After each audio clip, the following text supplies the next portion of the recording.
नमस्कार, मैं हूं शुभम त्रिपाठी और आप देख रहे हैं सुदर्शन न्यूज। पालघर पार्ट 2। जी हां, पालघर पार्ट 2 की हम बात करेंगे। और पालघर पार्ट 2 ऐसा है कि एक और साधु के ऊपर जानलेवा हमला किया गया। इससे पहले जब पालघर की घटना हुई थी तब सुदर्शन न्यूज ने प्रखरता के साथ उस आवाज को उठाया था।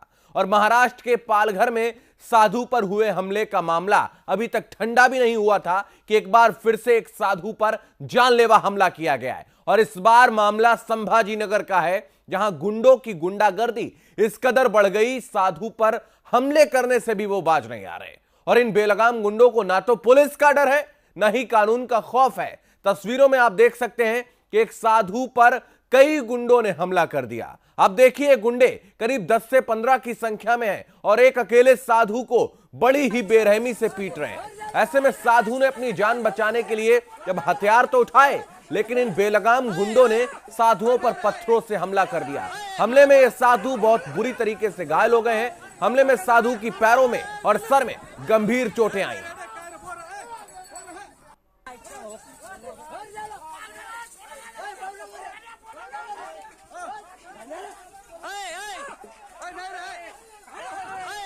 तो तस्वीरों में साधु की नाजुक हालत को आप देख सकते हैं और अंदाजा लगा सकते हैं कि इन पर किस तरीके से पत्थरों से जानलेवा हमला किया गया है। आप खुद ही देखिए, साधु के पैरों की हालत बेहद नाजुक है। वो चल नहीं सकते हैं। उन्हें दोबारा अपने पैरों से चलने के लिए काफी दिन लग सकते हैं। हालांकि भी डॉक्टर की तरफ से कोई आधिकारिक बयान नहीं आया है कि साधु की हालत फिलहाल कितनी गंभीर है, लेकिन अस्पताल के बेड पर लेटे हुए साधु की हालत देखकर तो यही लगता है कि उनको ठीक होने में, पूरी तरीके से ठीक होने में काफी दिन लगेंगे। और साधु की सुरक्षा के लिए फिलहाल अस्पताल में सुरक्षा कर्मियों को तैनात किया गया है। लेकिन सुदर्शन न्यूज जवाब मांगता है कि आखिर कब तक साधुओं के साथ इसी तरीके से अत्याचार होते रहेंगे। उस सरकार में, महाराष्ट्र की वो सरकार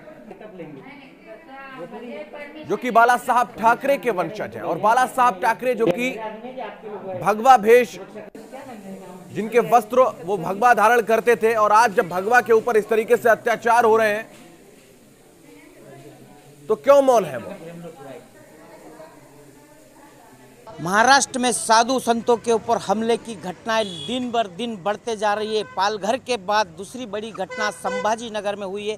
संभाजी नगर के बिडकिन परिसर में एक साधु के ऊपर, जो राम मंदिर के साधु पुजारी थे, उनके ऊपर जानलेवा हमला किया गया। बताया जा रहा है कि 100 से 150 लोगों ने हमला साधु के ऊपर किया। उसके बाद उन्हें गंभीर हालत में संभाजी नगर के, आप देख सकते हैं, सिविल हॉस्पिटल के 14 नंबर वार्ड में उन्हें भर्ती कराया गया है और उनका इलाज यहाँ चल रहा है। हालांकि किसी मीडिया से उन्हें मिलने नहीं दिया जा रहा है। सुदर्शन न्यूज़ की टीम को भी मना किया गया था कि नहीं, आप जो है तो साधु से नहीं मिल सकते हैं और उनसे बात भी नहीं कर सकते। हमने यहाँ के जो वरिष्ठ अधिकारी हैं उनसे फ़ोन पर बात की। उसके बाद सुरक्षा कर्मी को हमारे साथ अंदर भेजा गया और यह आश्वासन हमें दिया गया है कि आप अंदर जाके सिर्फ विजुअल ले सकते हैं, उनसे बात नहीं करेंगे। यानी कि कहीं न कहीं अगर साधु से बात की तो कहीं पोल न खुल जाए महाराष्ट्र सरकार की, जिसके चलते ये दबाव बनाया जा रहा था। हमने भी उनकी शर्तों के मुताबिक सिर्फ विजुअल लेके आए।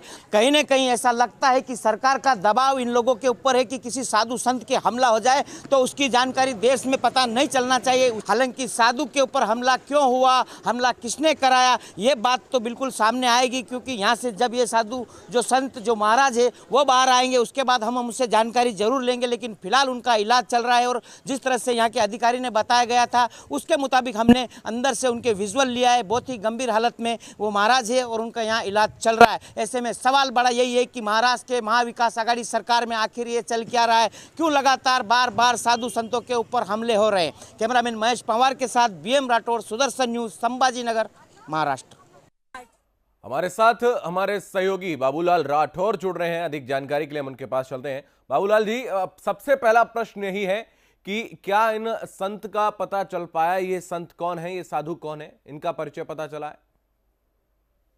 संत का पता चल चुका है। ये संत जो है पंच दशनाम जूना अखाड़ा के नागा साधु है। उत्तराखंड सभासद के ये सदस्य है और ये पिछले 2 वर्ष पूर्व ही ये जामली गांव में आए थे और यहाँ पे एक जो राम मंदिर बना हुआ था उस राम मंदिर के परिसर का काफी बड़ा इन्होंने विकास किया।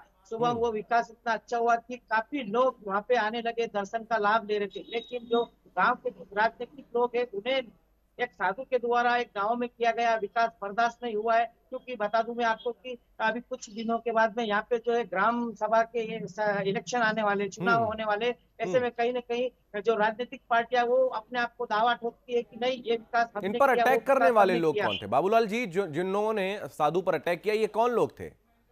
ये गांव के लोग बताए जा रहे हैं। हालांकि पुलिस ने भी काफी देर लगाई इनके ऊपर मामला दर्ज करने के लिए। अभी पता चल रहा है कि 25 लोगों के ऊपर पुलिस ने मामला दर्ज कर लिया है, लेकिन हिरासत में अभी नहीं लिया इन लोगों को। ऐसी जानकारी निकल कर आ रही है कि साधु बहुत ही गंभीर रूप से घायल हो चुका है, हो चुके हैं। और ये नागा साधु है, आपको बता दूं कि ये नागा साधु है। इन्होंने ये गांव के भलाई के लिए, यहाँ पे मंदिर निर्माण के लिए काम किया है, मंदिर का विकास किया है। लेकिन इतनी बड़ी बुरी, आप देख सकते हैं हमला जो हमने देखा कि किस तरह से पालघर में साधु की हत्या कर दी गई थी, उसी टाइप से हम लोग उसी स्टाइल में हमला किया गया था। हम तस्वीरों में भीड़ अपने के साथ। दर्शकों को दिखा रहे कि एक साधु के पीछे कितने लोग पत्थर लेके भाग रहे हैं। कितनी बड़ी ये एक साधु के लिए दुख की बात है। लेकिन अभी वो साधु साथ जो है महाराज जी, वो काफी गंभीर रूप से संभाजी नगर के सिविल हॉस्पिटल में उनका इलाज जारी है। हालांकि मीडिया तक को वहां जाने की अनुमति नहीं दी जा रही है, न किसी से बात की जा रही है। कहीं न कहीं महाराष्ट्र सरकार को डर है कि कहीं पालघर वाली बात फिर आ गई तो सरकार के बिल्कुल ऊपर बाबूलाल सवाल जी, खड़े न हो इससे जाए। पहले जब पालघर में घटना हुई थी तो पहले तो साधुओं को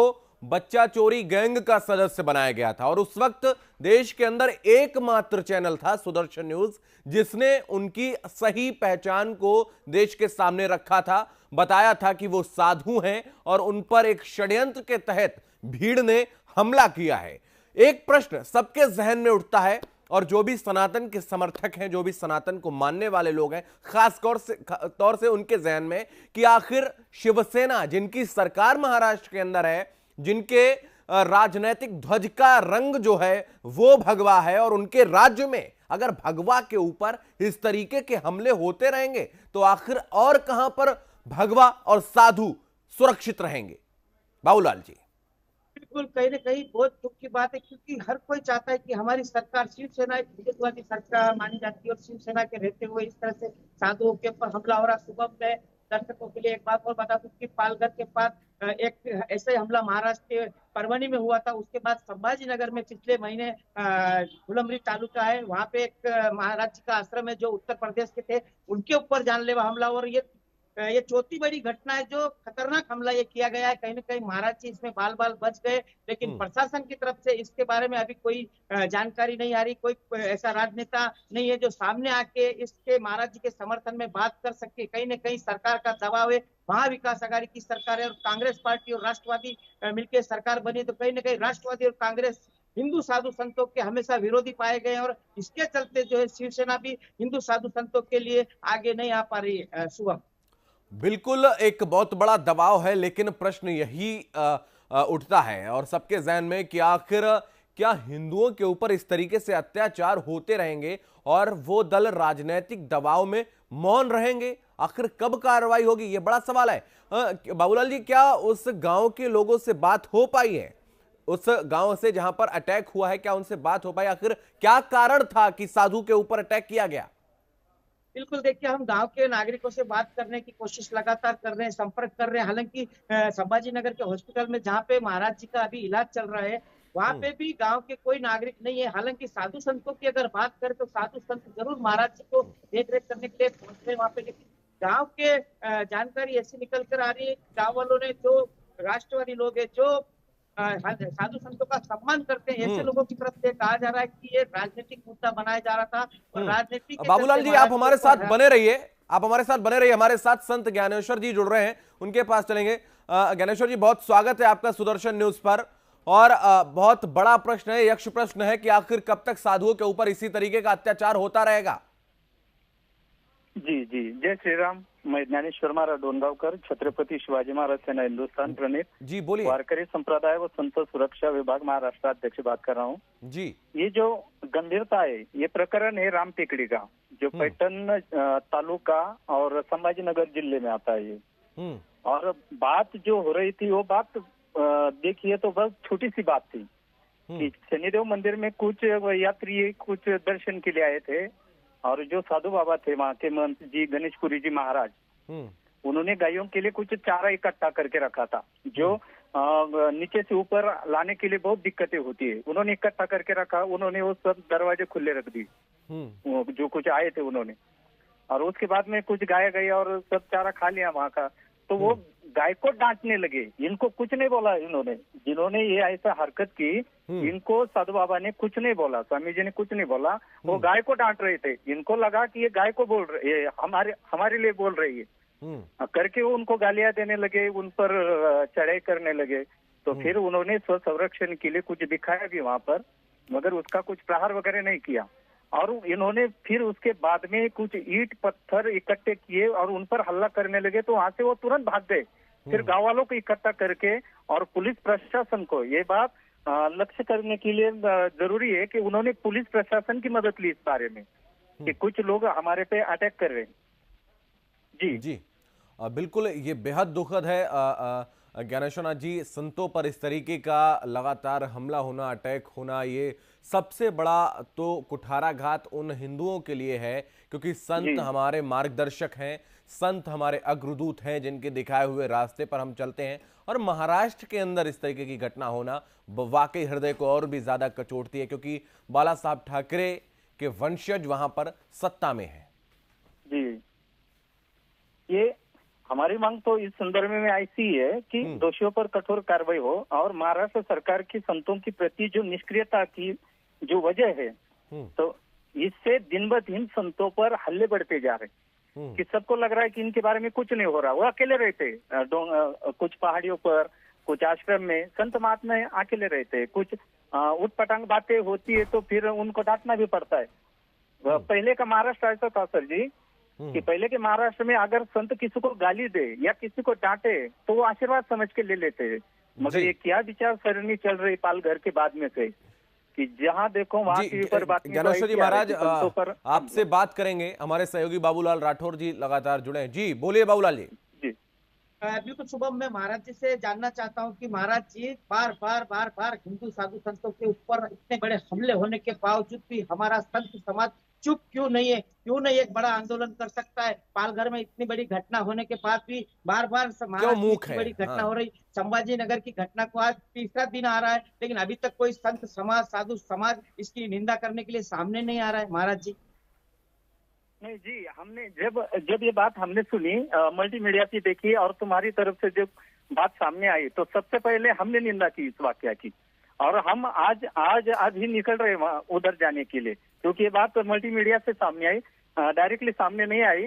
और एकादशी का दिन का हुआ वो आके आए वहाँ 25 तारीख का, और इसकी कड़ी निंदा करते हैं और हो सके तो आप उनसे बातचीत करके आगे का जो कुछ है प्रयास वो आगे का जारी रखेंगे। क्या सभी साधु संत मिलके एक आंदोलन नहीं कर सकते आप लोग, जिसके तहत कहीं ना कहीं सरकार जागे? क्योंकि ये सरकार अभी अंधी हो चुकी है, 3 पहिए की सरकार है, इन्हें साधु संत हिंदू समाज ये बिल्कुल बर्दाश्त नहीं हो पा रहा है। तो कहीं ना कहीं इनको जगाने के लिए साधु संत सामने आके कोई एक बड़ा आंदोलन नहीं कर सकते महाराज जी? माननीय चौहान साहब और सुदर्शन चैनल और तुम्हारे पूर्णपने से मैं आभारी हूँ कि तुम्हारे माध्यम से मैं ये बात कहना चाहता हूँ कि हम ये प्रयास अब जरूर करेंगे, हम आवाज उठाएंगे। उन तमाम साधु संत जो महाराष्ट्र में आज इनकी है तो कल उनकी भी बारी हो सकती है। बिल्कुल। और सबसे बड़ा सवाल तो ये है कि ये विचार सरणी इनके मन में पैदा कौन कर रहा है, बार बार ऐसा क्यों हो रहा है?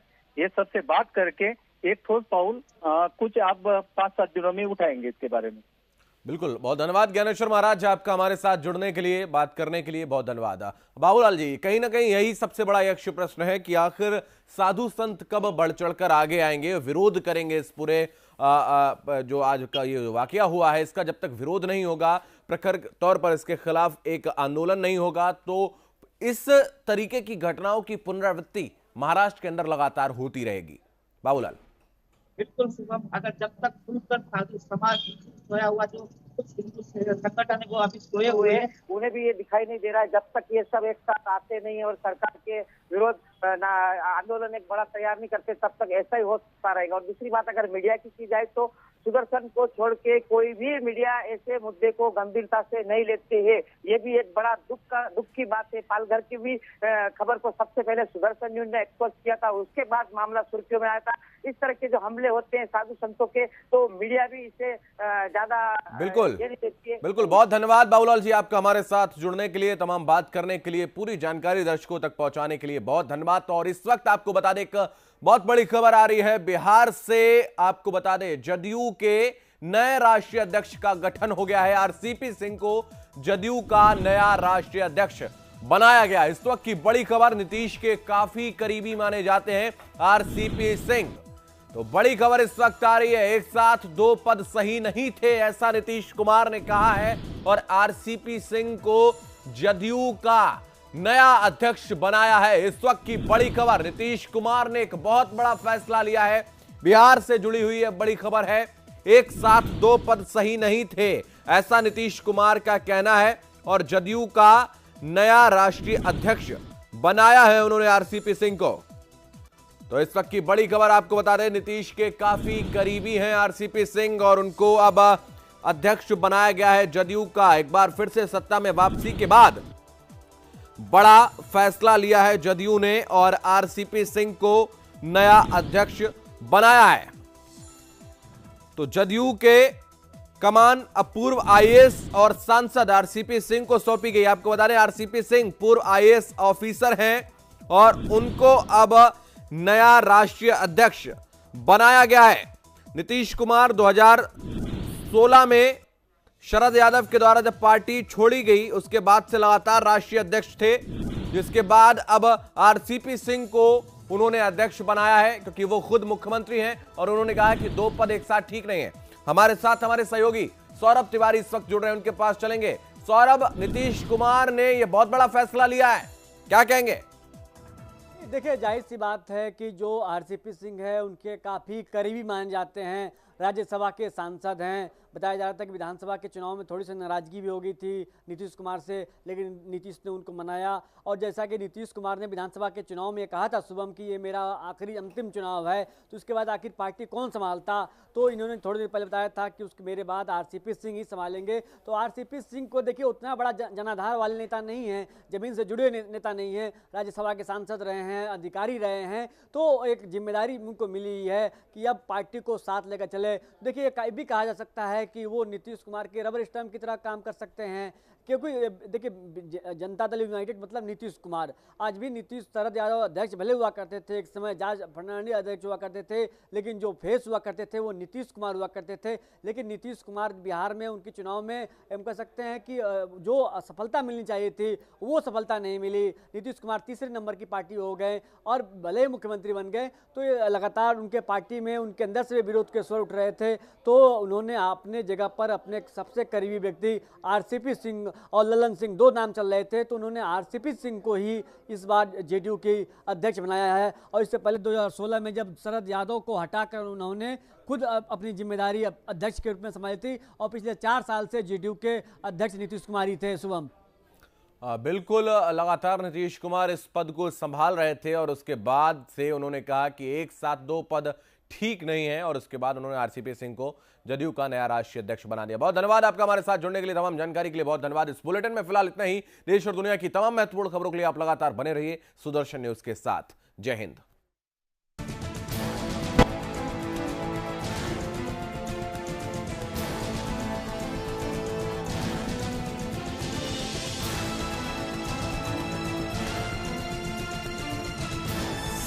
आप देख रहे हैं सुदर्शन न्यूज।